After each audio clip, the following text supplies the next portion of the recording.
नमस्कार, आप सभी का स्वागत है एक्सेलशियर न्यूज़ में। आज हम बात करने जा रहे हैं जीएमसी की। जी हाँ, जीएमसी की बात करें, वो हमेशा से सुर्खियों में रहा है किन्हीं न किन्हीं कारणों से। इस बार जो है जीएमसी एक बार फिर से सुर्खियों में अपनी उपलब्धि को लेकर। इस वक्त मेरे साथ डॉक्टर आशुतोष जी हैं, जो प्रिंसिपल हैं। आइए इन्हीं से जानने की कोशिश करते हैं जो उपलब्धि जो है जीएमसी ने हासिल की है। सर, जिस तरह से जीएमसी की बात करें तो कहीं न कहीं जो है कई तरह की उपलब्धियाँ भी वो दिन प्रतिदिन हासिल करता जा रहा है। अगर हम नेत्र विज्ञान की बात करें तो जो 2 सर्जरीज़ सक्सेसफुली परफ़ॉर्म की गई हैं, इसके बारे में मैं जानकारी हासिल करना चाहूँगा। पहले तो नमस्कार करता हूँ आपके दर्शकों को। मैं ये बोलूँगा कि जीएमसी का जो इस रीजन का पायनियर इंस्टीट्यूट है, हर फील्ड में हम पायनियर हैं, आगे चल रहे हैं। जो हमारा ट्रांसप्लांट प्रोग्राम है, we have 2 transplant programmes. One is cornea transplant, जिसको आप नेत्रदान बोलते हैं, नेत्र का जो प्रतिरोपण होता है, कॉर्निया का ट्रांसप्लांट होता है। दूसरा रीनल ट्रांसप्लांट, किडनी का ट्रांसप्लांट। दोनों फील्ड में हम एक लीडिंग सेंटर हैं, medical centre in this whole region. I am very happy to say कि हमने अभी तक कोई more than 80-90 cornea transplant successful किए हैं। मैं वर्ड सक्सेसफुल ऐड करूंगा कि एक भी अभी तक इसमें जो हमारा फेलियर नहीं आया है। और हमारे जो डॉक्टर हैं, रात को 2 बजे उठ के, 4 बजे उठ के, अगर उनको मैसेज आता है कि कोई लोग अगर अपना नेत्रदान करना चाहते हैं कि आपकी हमारी फलां फलां बुजुर्ग की डेथ हुई है या मरीज़ की डेथ हुई है, तो आप इसको आइस को, जिसको कॉर्नियल है उसका लेके तो ट्रांसप्लांट कर सकते हैं। उसी टाइम हमारा टीम एक्टिवेट हो जाती है और एक टीम जाती है कॉर्निया को रिट्रीव करना, फिर उसको प्रिजर्व करके। साथ ही साथ हमारे आई बैंक में जो लोग लाइन वाइज, जिनको हमने फिक्स किया होता है कि इनको ट्रांसप्लांट करना है, उनको कॉल किया जाता है और विद इन ए डे हम उसको ट्रांसप्लांट कर देते हैं। और very happy to say that पिछले हफ्ते हमने 2 ट्रांसप्लांट कॉर्निया एक दिन में किए, जो एक बहुत एक मुश्किल काम है, क्योंकि बहुत एक पहले कॉर्निया निकालना, फिर उसके बाद 2 आदमियों को, 2 पेशेंट्स को रिट्रीव करके ऐसे ढंग से लगाना कि वो व्यर्थ ना जाए। क्योंकि जिसने अपनी आँख दी होती है वो चाहता है कि मेरी जो डोनेशन है, ऑर्गन डोनेशन है, वेस्ट ना जाए। तो I am very happy to say कि हमारी टीम जो है ट्रांसप्लांट की, led by doctor Ashok Sharma, जो है एचओडी हैं ऑप्थेल्मोलॉजी के, और पूरी उनकी टीम एकदम एक्टिवेट हो जाती है और ट्रांसप्लांट करती है। साथ में मैं ये मैसेज देना चाहता हूँ पूरे रीजन के लोगों को कि अपना ऑर्गन ट्रांसप्लांट में आगे आएँ। बिल्कुल। ऑर्गन ट्रांसप्लांट में जो है लोग अब आगे आ भी रहे हैं। सर, मैं ये भी जानना चाहता हूँ कि जिस तरह से जो ऑर्गन ट्रांसप्लांट करता है और उसके बाद क्या प्रोसेस रहता है? क्या पिक एंड चूज़ होता है या प्रायोरिटी में कोई होता है? किसको जो है वो जो डोनेट करता है उसकी आँखें दी जाती हैं? ये एक प्रोसेस होता है पूरा, जिसको एक हमारी ऑर्गेनाइजेशन, उसको कहते हैं सोटो, जो स्टेट है, ऑर्गन ट्रांसप्लांट सोसाइटी है, जो पूरा इसको मैनेज करती है, which is always linked with national organ transplant organisation को नोटो बोलते हैं, जो पीजीआई हमारा रीजनल सेंटर है फॉर दैट। तो इसमें कोई बड़ा ऑर्गेनाइज सिस्टम है। सब कुछ जो सपोज जो रेसिपिएंट्स हैं, जिनको ज़रूरत होती है ऑर्गन की, उनका पूरा डेटा बेस पूरी कंप्यूटर में हम ऐड करते हैं। उसमें कोई प्रायोरिटी नहीं होती है, कोई वीआईपीज़म नहीं चलता है। जो फर्स्ट कम फर्स्ट बेसिस है। किडनी ट्रांसप्लांट है, लिवर ट्रांसप्लांट है, लंग ट्रांसप्लांट है, जो पीजीआई में भी होते हैं, तो वो सब एक प्रोसेस से होते हैं। सिमिलरली कॉर्निया ट्रांसप्लांट में आपकी सिफारिश नहीं चलेगी कि फ़लाँ आदमी की ज़्यादा ज़रूरत है, वो किसी वीआईपी से कनेक्टेड है, उसको पहले मिलेगा, ऐसा कुछ नहीं है। पूरा ट्रांसपेरेंट सिस्टम और फेयर सिस्टम है। फर्स्ट कम फर्स्ट बेसिस पे, या जिसको ज़रूरत ज़्यादा है उसको पहले ये फैसिलिटी दी जाती है। सर, जो ऑर्गन ट्रांसप्लांट करना चाहता है उसके लिए क्या प्रोसेस है? किस तरह से जो है वो अप्लाई कर सकता है, या उसकी डेथ के बाद जो है उसके तीमारदार किस तरह से अप्लाई कर सकते हैं? 2 टाइप की ट्रांसप्लांट होते हैं। एक होते हैं कि लाइव ट्रांसप्लांट की, अगर आप ज़िंदा हैं तो आप ट्रांसप्लांट करने जाते हैं, उसमें किडनीज़ ट्रांसप्लांट ही होती हैं। आपने देखा होगा कि पेशेंट्स की जो रिलेटिव होते हैं उसी की किडनी ली जाती है, जिसको लाइव ट्रांसप्लांट बोलते हैं। तो दूसरा होता है कैडावेरिक, की डेथ हो जाती है उसके बाद ट्रांसप्लांट करना।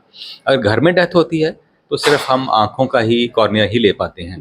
अगर आईसीयू में डेथ होती है, सपोज़ किसी को यंग लड़का है, अनफॉर्चुनेटली उसको हेड इंजरी हो जाती है या वो ब्रेन डेड हो जाता है, इसकी पूरी टीम होती है जो पहले डिक्लेयर करती है कि ब्रेन डेड हो गया है, इसके रिवाइवल के चांसेस कोई नहीं है। वो उसमें फैमिली को हम मोटिवेट करते हैं कि आप ऑर्गन अपने डोनेट करें, जिसमें एज हाई एज 10, 12, 15 ऑर्गन हम ले सकते हैं, राइट फ्रॉम कॉर्निया, फिर उसके लंग्स, उसकी किडनीज, उसके लिवर, उसकी पैनक्रियाज, इवन स्किन के पार्ट, बोन्स, और जो ऑर्गन हैं वो हम लेके फिर हम उसको ट्रांसप्लांट कर सकते हैं, जो रेसिपिएंट्स हैं जो रिक्वायर्ड हैं। इसके लिए पूरी टीम प्रोसेस होती है। कुछ ट्रांसप्लांट हमारे यहाँ होते हैं, कुछ नहीं होते हैं, मगर वो ऑर्गन हमारी पीजीआई की टीम होती है, उसके साथ कोऑर्डिनेशन होती है। इसमें हम ग्रीन कॉरिडोर क्रिएट करते हैं। सपोज हमने चूज़ कर लिया, फैमिली मान गई कि ब्रेन डेड हो गया है हमारा पेशेंट, इसके आप ऑर्गन ले सकते हैं। फिर रिट्रीवल टीम होती है पहले, वो आए पहले काउंसलर होते हैं, वो काउंसलिंग करते हैं पूरा, दे इंश्योर कि पेशेंट ब्रेन डेथ है।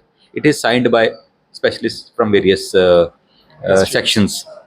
उसके बाद रिट्रीवल टीम आती है, वो ऑर्गन रिट्रीव करते हैं और एक ग्रीन कॉरिडोर बनता है कि पूरी एक हमारी एम्बुलेंस जाती है, एयरलिफ्ट करते हैं ऑर्गन, ताकि within hours, within short time organs reach to nearest centre that is PGI Chandigarh.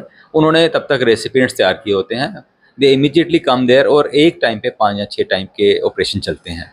Sir preserve कैसे किया जाता है, प्रिजर्व का क्या?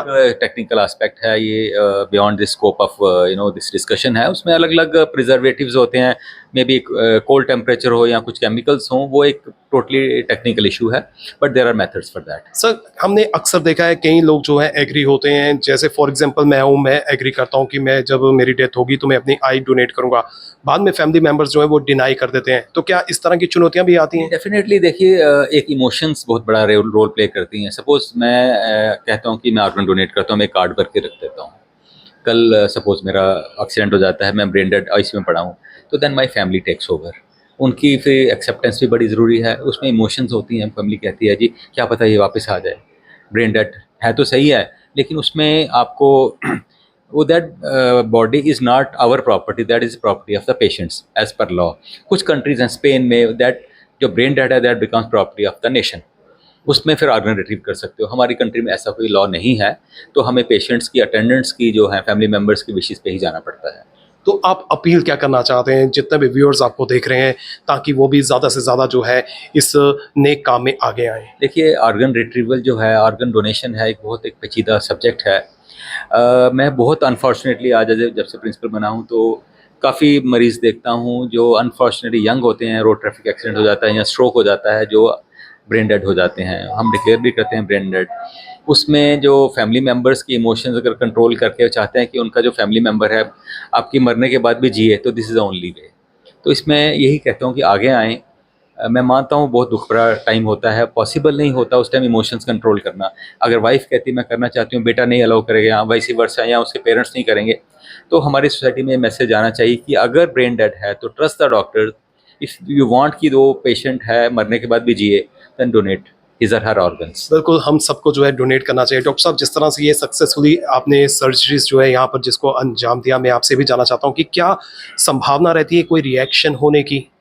नहीं, रिएक्शन इन व्हाट सेंस? कि जिस तरह से आंख लगाई? नहीं, वो देखिए, वो पूरे पुख्ता मेजर यूज़ किए जाते हैं। टेक्निकल जो डिटेल्स हैं वो हमारे ऑप्थेल्मोलॉजिस्ट ही दे सकते हैं, बट मैं इतना बोलूँगा कि अभी तक जितने ट्रांसप्लांट हुए हैं हमारे, ऑल हैव बीन सक्सेसफुल। बहुत बहुत शुक्रिया डॉक्टर साहब, आपने हमें समय दिया। और जिस तरह से जीवन की बात करें, ये अनमोल जीवन है और जीते जी जो है हम रक्तदान कर सकते हैं और जाने के बाद जो है अपने ऑर्गन जो है वो डोनेट कर सकते हैं। और हम सबको जो है इस नेक काम में जो है आगे आना चाहिए, ताकि हमारा किया हुआ दान, हमारे ऑर्गन जो हम देते हैं, डोनेशन देते हैं, वो कहीं ना कहीं जो है किसी और की जीवन शैली में जो है उपयोग में आ सके। इसीलिए हम सबसे एक बार फिर से अपील करना चाहते हैं कि हम सबको जो है इस नेक काम में आके आना चाहिए। फिलहाल नितिन कनोत्रा और मुझे यानी रितेश गुप्ता को दीजिए इजाजत, और आप देखते रहें एक्सेल।